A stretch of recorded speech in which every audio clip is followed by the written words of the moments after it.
Night West Test Mystery barengan sama Rocket Rockers. Ini dia yang terakhir bakal diajak ngobrol soal hal-hal seram. Wah, Aska Rockers. hai, halo, Halo. Dimasta. Waduh, ini udah ini banget lah. Serem ya kalau lagi kondisi gini Iya. mah serem setiap hari juga. Rambutnya udah serem banget ya. Oh. Aska. Banyak tadi pengalaman ya dari Rocket Rockers kalau lagi tour rata-rata pas lagi nginep di hotel Iya, iya. pasti ngalamin kejadian-kejadian aneh nih. Nah, yang gue pengen tanya, pernah gak sih pas lagi manggung Hmm. ada pengalaman seremnya tuh? Lagi manggung pengalaman serem. Misalnya tiba-tiba ngelihat apa gitu di antara penonton, ada yang rincing, ada yang lagi duduk. Melihat yang cantik. Oh ya, semua cantik sering aja. Bagus lah kalau itu mah ya. Kalau jujur kalau misalnya saya itu salah satu orang yang mungkin sama yang di atas dikasihnya tuh kayak lu nggak jangan lihat yang aneh-aneh deh gitu. Oh, Kayaknya. gitu. Oh iya. Iya. Karena waktu kecil saya udah terlalu banyak kejadian aneh gitu dari pas lahir, malah dari ada cerita dari mama juga tuh, saya juga kayak ada memori sedikit tentang oh iya kalau nggak salah saya tuh pernah, jadi kayak kegambar gitu si ininya gitu. Kayak Nah, gimana? jadi sebenarnya saya dari mulai di kandungan deh kayaknya kayak udah dekat dengan hal-hal kayak gitu gitu. Karena kakek saya itu orang bisa lah, maksudnya yang kayak suka nyembuhin, tapi bukan secara kedokteran gitu, bukan secara ilmu pasti gitu. Nah kebetulan kakek saya suka gitu. Terus ini kejadiannya juga dari pas saya mulai lahir gitu, dari mulai lahir tuh saya kayak ada yang jaga lah gitu. Oh, Kayak ada iya, yang iya, jaga, iya. makanya setelah kesini mungkin nggak tahu dikasih apa atau dilindungi, jadi saya kayak nggak pernah gitu ngeliat yang kayak itu. Kalau misalnya Ozo mungkin Bisma cerita ada gini, terus kayak Gak ngalamin. apa sih? Oh gitu. Nggak ada. Wow. Tapi malahan ya itu Keren. ketika flashback lagi gitu ke belakang, wah malah cerita yang dulunya nih yang serem gue gitu. Oh, oke, yang dulu-dulu justru ya. Gitu. Gimana? Jadi ceritanya tuh pas saya lahir awal. Begitu saya lahir tuh saya tuh kan kalau teman-teman tahu nama saya Aska. Aska tuh kan singkatan Oh, singkatan. Oh, belum. Singkatan. Gak tau gue. dari asli Karawang. Oh, Aska tuh asli Karawang. Susah sekali ya, Oh, iya, filosofinya tuh sangat filosofi. nggak berbelit-belit Oh, iya. ya langsung. Berarti lahir di Sumedang ya berarti. Jadi asu Udah dong jadi kalau gitu mah. Bahaya. Oh iya bener. Oh iya udah deh Aska deh. Asli Karawang ya. Asli Kalau asli Karawang. Sumedang asu nggak enak ya. Asu Oke, iya. kurang ya, Iya, iya. asli. Kadang makanya suka ada yang nulis salah tuh, kayak tadi beli kopi. Halo Kang Azka gitu. Oh, pakai Z. Kalau gitu berarti asli Karawang. Azli kan. Bukan asli jadinya. Oh, asli di Karawang. Asli Karawang. Jadi saya lahir di Karawang. Begitu mama saya ngandung dari awal kandungan, jadi mama saya ngandung terus tiap seminggu sekali tuh suka pulang pergi Bandung Karawang. Nah ketika ngandung saya, mama sama itu tabrakan. Oh. Tabrakan itu di kandungan bulan ke-8 kalau nggak salah. Wah, bentar lagi mau lahir. Bulan ke-8 tabrakan. Terus di jalan kan dulu Bandung Karawang tuh banyak hutan lah, masih belum terlalu ramai kayak sekarang, belum ada Belum tol ya? tol-tolan Iya, gitu, iya. belum ada. Jadi masih lewat Cipatat dan kawan-kawan situ. Iya, Terus Purwakarta. tabrakan itu sama, kalau nggak salah ada juara motor cross se-Indonesia atau Jawa Barat lah, lupa. Dia nabrak sampai mama saya pingsan, dan itu emang sepi banget. Nah tadi begitu ayah saya cari-cari kayak pertolongan, pas balik lagi terus tiba-tiba ada suster nolongin, kayak suster gitu, pakai pakaian perawat lah gitu. Oke, itu di lokasi Di kejadian. lokasi kok udah ada yang nolongin nih, kata ayah saya tuh. Udah ada yang nolongin, tiba-tiba ya udah, maksudnya kenapa ini ditolongin kan apa sambil ayah saya ya udah ambil ya cari apalah buat ganti baju atau ngelap darah dan sebagainya. Terus begitu balik lagi udah nggak ada orangnya gitu. Si suster itu udah nggak ada. Udah nggak ada, tapi mama saya udah sadar. Terus baru orang-orang datang terus ke rumah sakit lah. Pas setelah itu baru kayak saya baru ingat, suster tadi tuh ada di rumah sakit ini nggak ya? Terus nanyakan profilnya kayak apa, gini. Oh nggak ada, nggak ada suster kayak gitu. Terus bajunya gini, wah nggak ada. Ya udahlah akhirnya bisa selamat mama, dan akhirnya saya lahirlah dengan terpaksa juga ya. Oh, jadi setelah kejadian tabrakan itu, Nah, saya lahir 8 bulan, makanya mama saya tuh ngandung. Menikah Januari, saya September akhir udah lahir gitu. Jadi emang 8 bulan, nggak sampai 9 bulan. Nah tinggal akhirnya udah saya dibawa ke rumah ke Kerawang.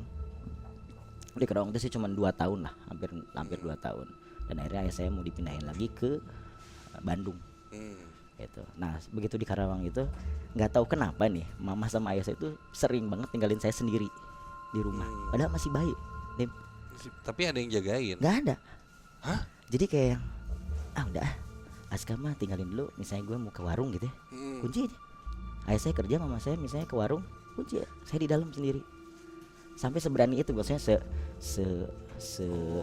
leluas, bukan seluas sampai sebetulnya. Iya, kayak ya sesantai itu mungkin gitu, sesantai itu gitu ya. Iya, Padahal kan saya masih kecil, masih umur berapa bulan tapi bisa ditinggalin. Sering banget. Sampai satu waktu kejadian begitu mama saya pulang dari warung kalau nggak salah. Ini cerita dari mama saya ya. Mama saya pulang dari warung, pas buka tiba-tiba saya nggak ada, dicari kemana nggak ada. Tapi kayak kedengeran ada suara gitu, kayak ketawa gitu.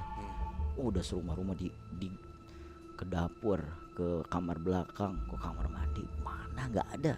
Sampai nelfon ayah, belum telepon, sampai nyuruh tukang beca buat ngobongin ayah saya, karena ayah saya kantornya nggak terlalu jauh dari rumah.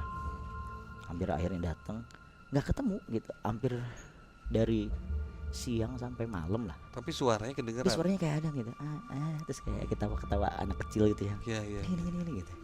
Terus akhirnya sampai kayak mama udah capek nangis, sama ayah udah capek nangis, duduk di ranjang kamar, sampai gitu. Terus tiba-tiba kayak kedengeran kayak anak kecil kalau lagi diinin gitu, di main-main. Terus tiba-tiba akhirnya nangis, saya teriak, dan saya kayaknya kok di bawah ranjang ya gitu. Di bawah ranjang ini yang saya dudukin gitu, yang kita dudukin. Pas lihat pakai baterai, ternyata benar saya ada di bawah itu nih. Padahal jarak ranjang sama lantai itu paling cuman 10 sampai 20 cm lah. Jadi kalau saya masuk itu tuh harus diangkat gitu. Si ranjangnya harus diangkat dulu, baru bisa masuk. Baru saya bisa masuk dalam itu. Dan itu lu ketemu di dalam situ.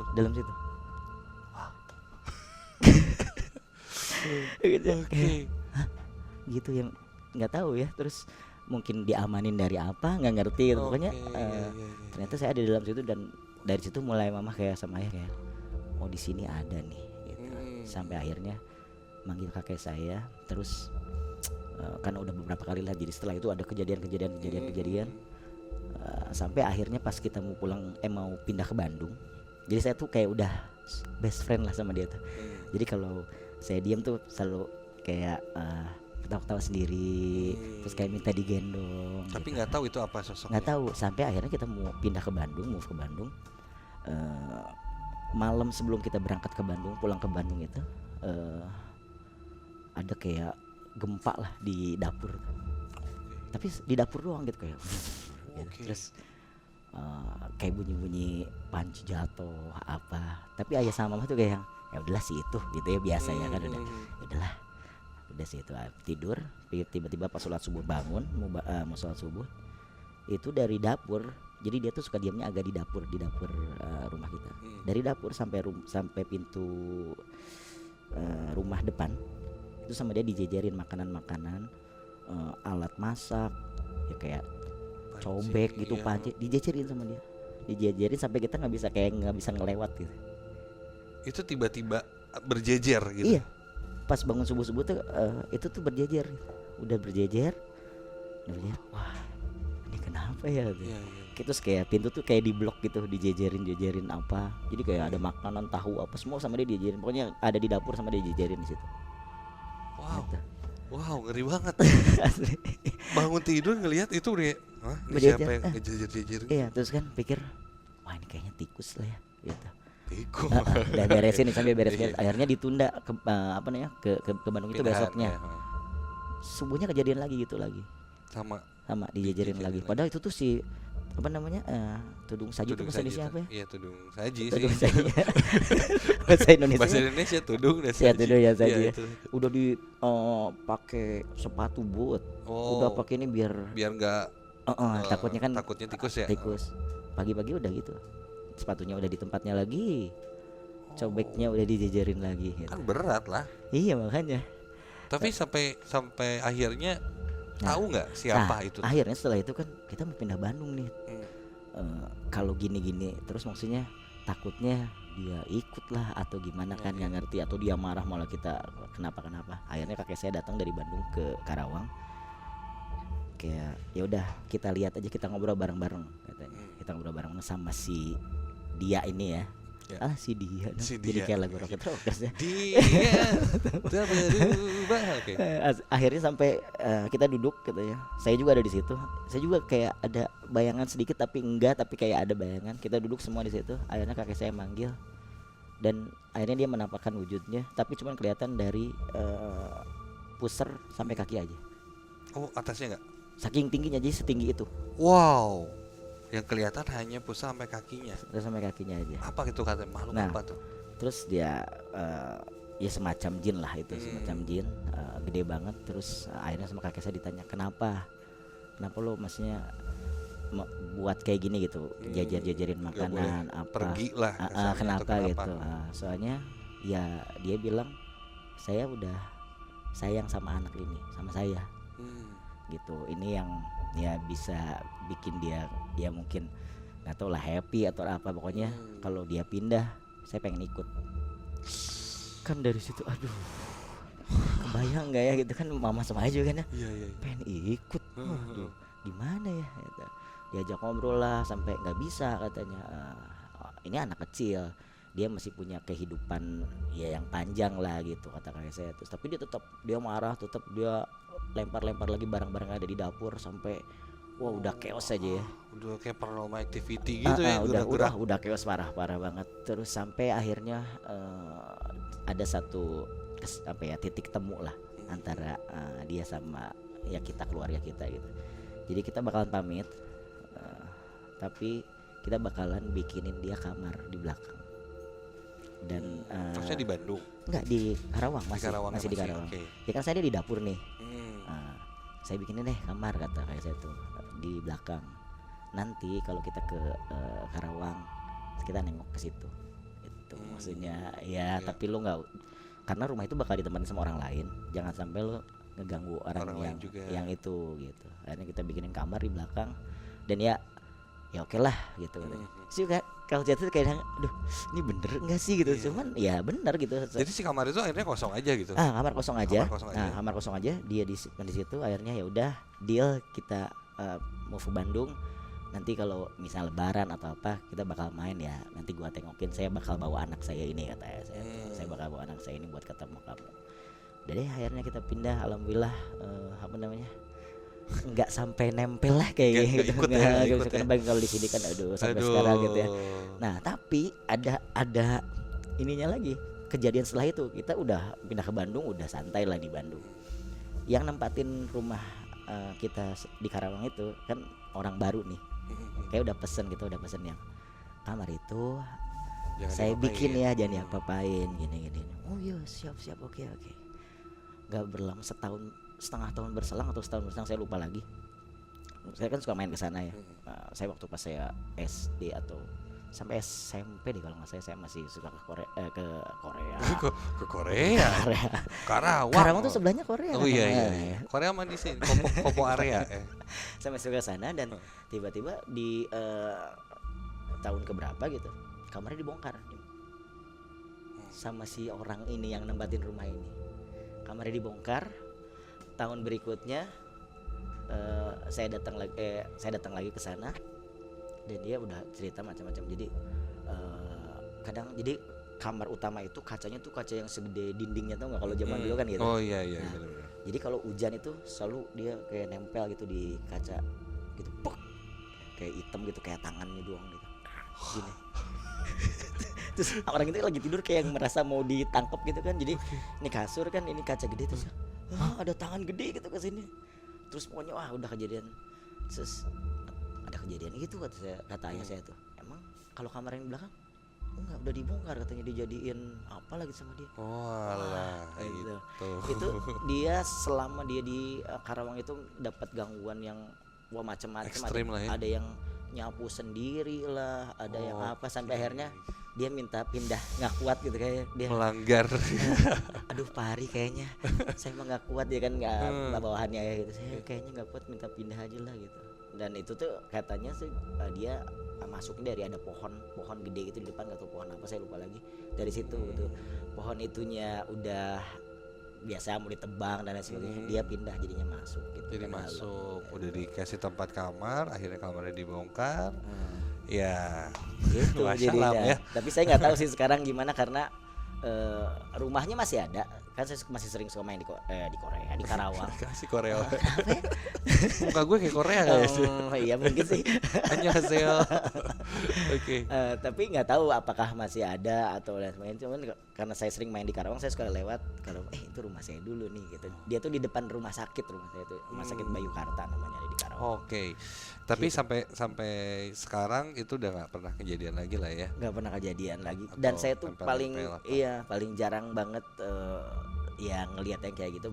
Cuman sekali mungkin di hidup saya pernah nggak ngelihat juga sih. Jadi di rumah gitu kan, saya tinggal sendiri dari tahun 2003 tuh saya udah tinggal sendiri gitu, udah tinggal sendiri di Antapani gitu kan. Di rumah sendirian tapi Sendirian, benar-benar sendiri ya. sendirian. Dan itu tuh baru kejadian sekalinya di rumah itu. Jadi kalau saya lagi nonton, saya pernah satu saat lagi nonton TV, terus kayak ada yang turun nih dari lantai 2 tuh. Lantai 2 tuh emang kayak sempit, pakai gang-gang gitulah. Nggak jelas, kayak ada yang turun kan, deg. Kayak ada orang turun ya. Terus biasa dapur kayak bunyi gitu, kayak yang mau ngambil air lah gitu. Udah, terus biarin lah, bukan kali. Beberapa kali berulang-ulang sampai akhirnya saya lagi nonton film yang agak-agak enggak, justru yang agak-agak semi ya mungkin ya. Enggak mungkin. Yang agak Tadi dulu ngapain lo sendirian? agak romance gitu. Romance. Semi romantis. Tapi belum sampai romantis banget. Iya. Yang lagi serius gitu, lagi serius. Terus tiba-tiba ada suara itu kan. Ini. Ada buka. Sorry. Tiba-tiba ada kayak buka pintu lagi di kamar, di atas kamar terus cek gitu. Biar orang lagi asik ini, udah lagi mau hot-hotnya. Iya. Sebenarnya gitu suara lagi dik gitu. Paling juga ke dapur deh gitu. Udah cuek. Tapi lo di situ udah tahu kayak wah ini mah jurig lah gitu ya. Ini mah pasti ini mah ada sesuatu lah ya gitu. Udahlah biarin, paling dia ke dapur lagi. Karena beberapa kali itu ke dapur gitu. Sampai enggak dipeduliin gitu. Tapi kalau awal-awal sih yang kayak suka yang gitu ya. Dia kayaknya ditakutin nih gue nih kayaknya. Sampai pas saat itu paling ke dapur lah gitu. Ngeliat gini, nonton aja kan lagi pas hot-hotnya. Pas lagi mau gini banget dia. Langsung itu jadi kayak apa ya? TV itu tuh kayak yang ditutup pakai kain hitam gitu langsung. Tapi kelihatan gitu kayak gitu. Si kain hitamnya kayak ngel gitu kan. Iya. Gitu. Aslinya pengen lihat yang hot malah jadi sensor ya. Sensor sama dia. Disensor sama makhluk halus. Sama makhluk halus. Itu kayak kalau lu nggak iniin apa? Kain dari atas itu misalnya. Gitu. Turun. Terus naik gitu, ada yang gitu. Astagfirullah. Sekali-kali. Itu aja sekali-sekalinya. Tar dulu nih. Ini kan ngomongin tadi cerita di Karawang sama cerita yang di rumah ya, di Antapani ya. Semuanya larinya ke dapur ya. Iya. Hitam ya. Aduh. Oh iya juga ya. Saya baru ingat dong. Ini ke dapur lagi ya. Dapur lagi nih. Ini kan di Karawang dapur. Terus rumah yang sekarang juga terus tiap-tiap mau ke dapur. Terus dia hitam. Oh, berarti masih nempel kayaknya. Lo pikir udah selesai. Iya juga. Iya, kayaknya sosok yang dari dulu mungkin sekarang nggak langsung ya tetap aja itu lagi. Duh jadi serem nih ya Allah. Oh ya udah. Gini. Siap itu dari pengalamannya dari Askar. Nightmare. Saya bikin conclusionnya oke. Iya, emang conclusionnya itu. Di kecil dapur hitam sosoknya setengah. Yang lu lihat pas mau nonton itu kakinya doang kali. Oke, Askar Rockers, thank you banget. Sama-sama. Oke, seru banget ini. Dan keseruan Ardan Radio barengan sama Rock and Rockers ini juga nggak sampai di sini karena kita lagi ada kolaborasi bareng sama Rich Music Ya, bareng sama Entertainment Rich ya. Music. Jadi sama Rich Music ini setiap hari Minggu di Ardan Indie 7 Rich Music ini kita ada kolaborasi nih. Iya, ya kan? kolaborasi. Ada submission band dari Ardan Indie 7 dan juga dari Rich Music. Rich Music. Kita bakalan support band-band indie yang mungkin lagi nonton ini juga salah satunya punya band ya kan? Band indie. Jadi begitu kalian nanti masuk ada nih 7 Rich Music, kalian bisa interview. Betul. Kalian juga nanti bakalan dapat videonya karena kita bakal bikinin video recapnya betul. 1 bulan sekali. Nah itu pasti gambarnya proper, audio juga proper. Jadi kalau misalnya lu mau nunjukin ke siapa ya, ke klien atau siapa, bisa langsung ikut ya Ardan Indie 7 Rich Music. Dan kamu dengerin ini perdananya karena hari Minggu ini kamu dengerin jam 3 sampai jam 6 sore di 105.9 FM Ardan Radio, streaming di www.ardanradio.com. Alright. Boleh juga cek Instagram @ardanradio and @richmusic ya. richmusiconline.com. Rich Music Online. Terima kasih banyak Aska Rockers. Terima kasih buat teman-teman Rock and Rockers lagi pada di luar ya tadi ya. Waduh seru banget nih ceritanya ya. Itu conclusion terakhir gue buat Aska Rockers. Semoga ditemenin sama yang baik-baik. Terima kasih. Assalamualaikum warahmatullahi wabarakatuh. Jangan nonton Night Passer Testing Mystery ini sendirian.